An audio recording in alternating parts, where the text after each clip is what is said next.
Setelah pada video-video sebelumnya kita mengenal kekayaan perusahaan, yaitu tentang aset, ekuitas, dan liabilitas. Kemudian kita juga telah menyadari akan pentingnya melihat pertumbuhan ekuitas perusahaan, cara menghitung dan mendapatkan nilai valuasi saham dengan pendekatan PBV, dan sampai pada pentingnya mempertimbangkan utang perusahaan sebelum membeli sahamnya, serta cara menghitung tingkat utang dengan rasio DER. Nah, pada kesempatan kali ini, hal penting berikutnya yang perlu kita pelajari dan kita pertimbangkan sebelum membeli saham suatu perusahaan adalah tentang laba bersih dan hubungan atau perbandingan besaran laba tersebut terhadap omset serta ekuitas perusahaan. Selain itu, kita juga perlu melihat pertumbuhan laba tersebut dari waktu ke waktu, serta perbandingannya terhadap harga saham, sebagai salah satu pendekatan lain dalam melakukan valuasi saham. Baiklah, sekarang kita membahas beberapa hal yang perlu kita ketahui tentang laba perusahaan. Dari mana asalnya dan apa saja jenis-jenisnya.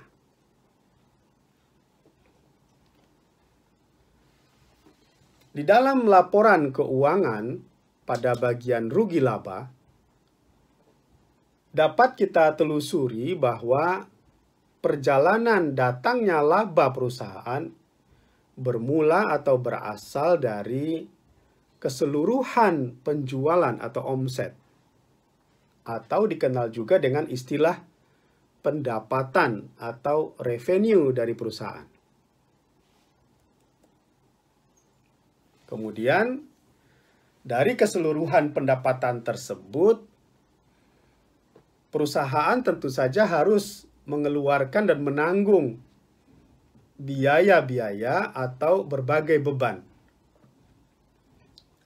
Mulai dari beban pokok penjualan, beban usaha, beban umum dan administrasi, biaya untuk karyawan, sampai dengan biaya-biaya keuangan, dan lain-lain. Nah, setelah pendapatan dikurangi dengan beban-beban tersebut, maka sisanya akan diperolehlah laba, yaitu laba sebelum pajak. Kemudian, setelah pajak dibayarkan dan dikeluarkan, dipotongkan dari laba yang ada, maka diperoleh laba bersih. Jadi laba bersih ini adalah laba yang didapatkan dari hasil usaha dan hasil bisnis perusahaan dari kegiatan operasionalnya setelah dipotong biaya dan beban serta pajak.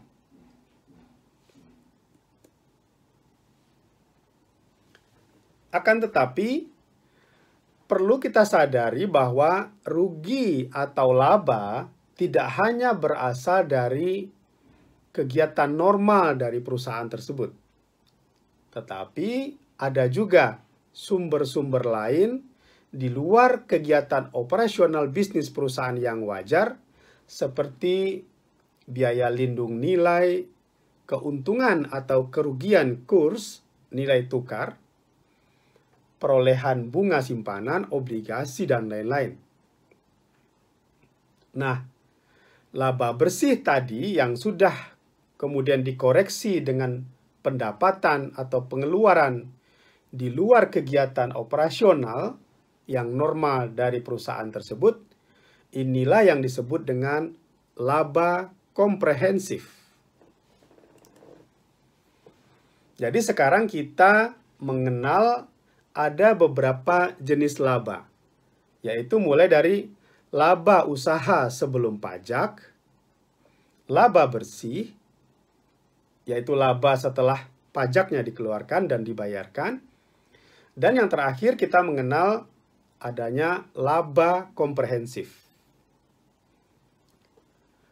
Hal yang perlu kita sadari di sini bahwa laba yang mencerminkan kinerja operasional perusahaan adalah laba bersih, bukan laba komprehensif.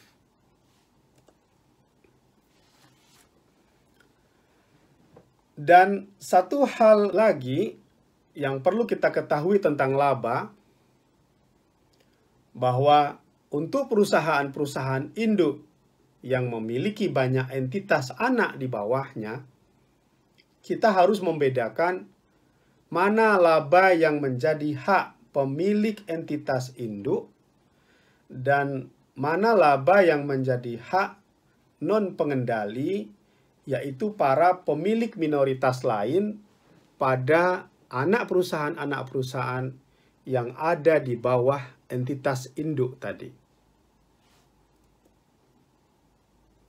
Sangat penting untuk mengetahui adanya laba milik entitas induk dan hak non-pengendali ini.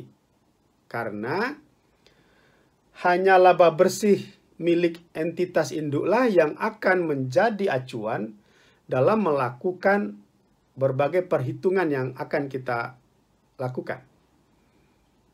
Yaitu ketika kita menganalisa kinerja perusahaan atau ketika kita melakukan valuasi saham. Laba yang kita gunakan dalam perhitungan adalah laba yang menjadi hak pemegang saham, yaitu pemilik entitas induk. Bukan nilai laba keseluruhan yang di dalamnya masih terdapat hak dari non-pengendali tadi.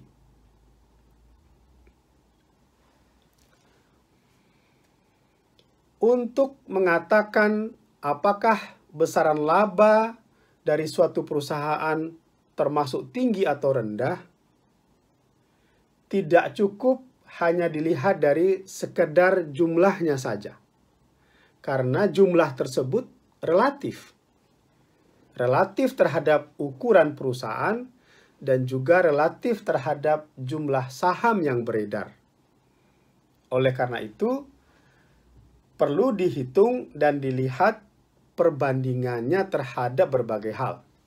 Di antaranya terhadap omset, terhadap ekuitas, dan terhadap harga saham.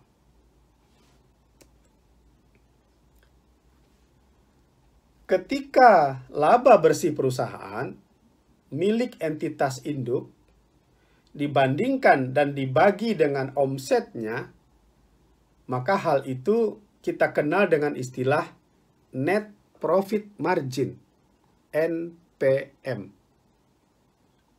Dan ketika laba bersih perusahaan milik entitas induk tadi dibandingkan dengan ekuitasnya, yaitu ekuitas yang merupakan hak pemilik entitas induk juga, hal ini kita kenal dengan istilah return on equity, ROE. Tentang NPM dan ROE ini, semakin tinggi nilai NPM dan ROE akan semakin bagus. Karena artinya perusahaan tersebut semakin produktif dalam mengelola modal dan omset. Yaitu dengan modal yang tersedia dan dengan omset yang ada, perusahaan bisa mendatangkan laba yang besar. Nah, ketika kita membeli saham, carilah perusahaan yang nilai NPM dan ROE-nya tinggi.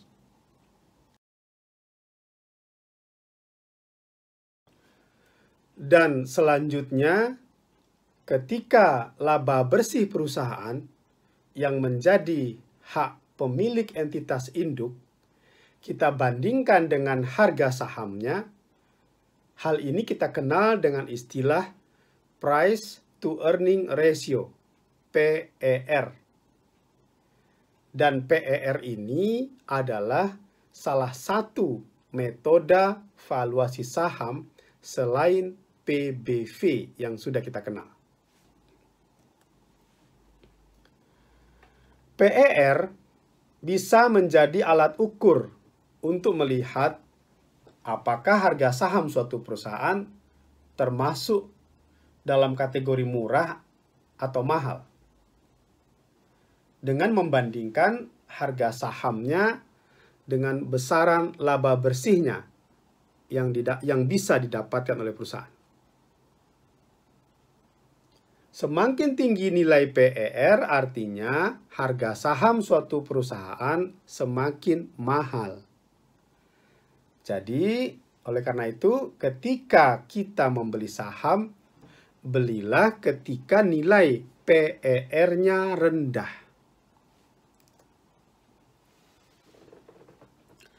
Ada sedikit catatan lagi tentang laba, yaitu laba bersih perusahaan yang ada dalam laporan keuangan itu adalah laba yang didapatkan perusahaan dalam periode waktu 1 tahun berjalan, mulai dari 1 Januari sampai dengan 31 Desember di tahun tersebut.